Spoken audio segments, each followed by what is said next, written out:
রহমতের ফেরেশতা যদি প্রবেশ না করে তাহলে সেই সংসারে কোনোদিন উন্নতি হবে না। তাই আমি আমার সমস্ত মুমিন বোনেদের বলবো, এই কাজগুলি কখনোই করবেন না।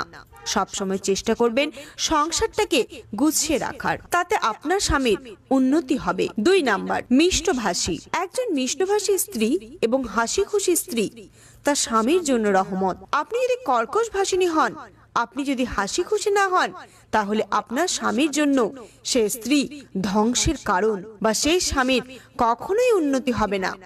অনেক স্ত্রী দেখা যায় স্বামী বাইরে থেকে এলে বা কাজ থেকে ফিরলে স্ত্রী হাসি খুশি না হয়ে মুখ গম্ভীরভাবে স্বামীর সামনে এসে উপস্থিত হন, আর ঠিক সেই মুহূর্তেই কর্কশ ভাষায় কথা বলেন। তখন স্বামী কিন্তু অনেক কষ্ট পায়।